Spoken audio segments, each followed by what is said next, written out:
Anong gagawin mo? Kilaw? Ito guys ay si Nadine Gay ay magkikilaw ng bulinaw.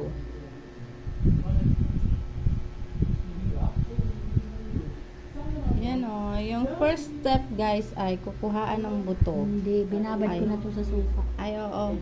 Inugasan, tinanggalan ng ulo, tsaka binabad sa suka. Pag After 1 hour. medyo naluto na siya sa suka, yan, tinatanggalan ng tinik.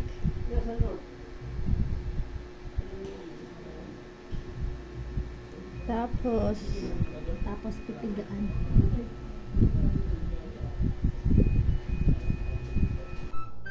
So ayan, tinulungan ko na lang si Nadine G para matapos agad at mailagay na namin sa ref. Kasi mamayang hapon ay magluluto kami ng saging. Tapos ipapartner namin yan. Diba guys, napakasarap talaga nito guys.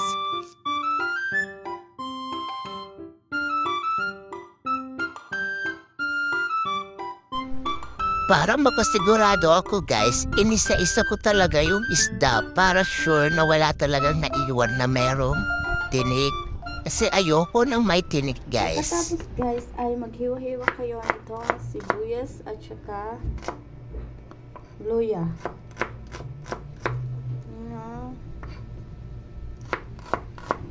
So umiiyak na si Nadine Gay, umiiyak na. Excited na siyang kumain, guys. Super excited.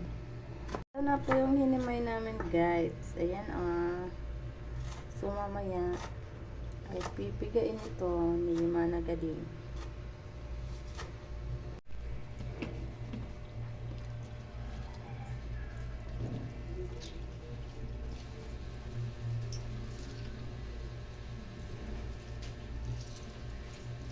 Sakto lang yan. Dapat di ba may kamatis?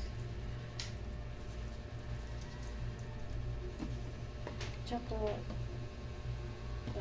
kalamansi.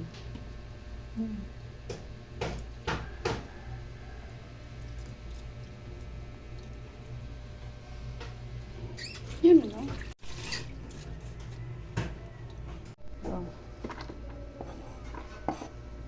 nilagay yung sibuyas, luya, tsaka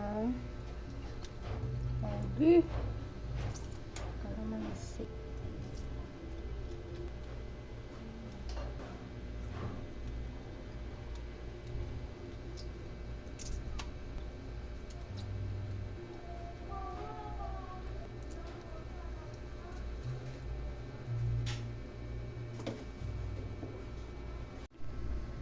Ayaw niya sanang lagyan nitong kamatis, pero marami kasi kaming kamatis, so kumuha ko ng isa.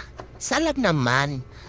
Tapos pinalagyan ko para medyo dumami kasi konti lang yan eh.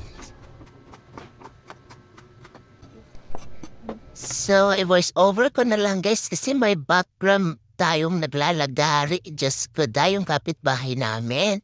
So, nilagyan na namin to ng asin at saka yung unang pigyan ng gata.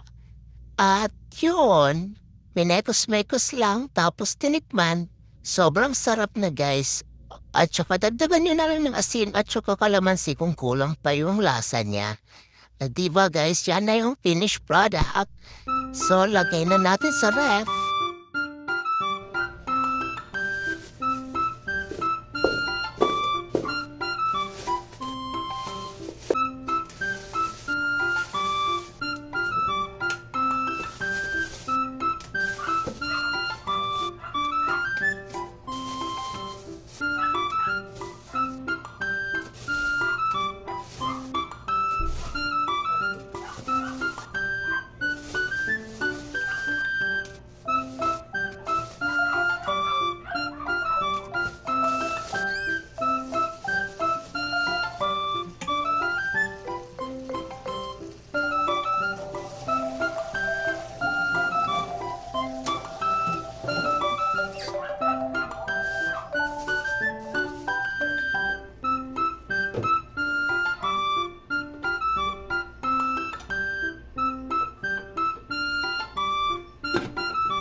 luto na ang saging guys. So kain na tayo or merienda. Let's go!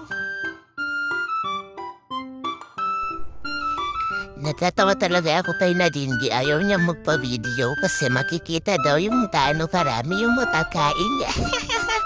Pero tigda-dalawa lang sa amin. Ay, tatlo pala sa akin daw. Dalawa sa kanya. Kasi before niyan, kumain muna kami ng kanin. Di ba guys?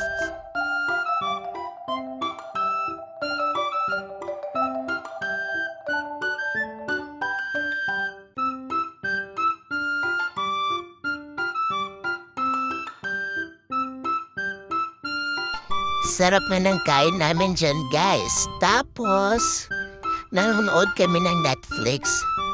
At diba, guys? Sige. Yun lang, guys. Bye-bye!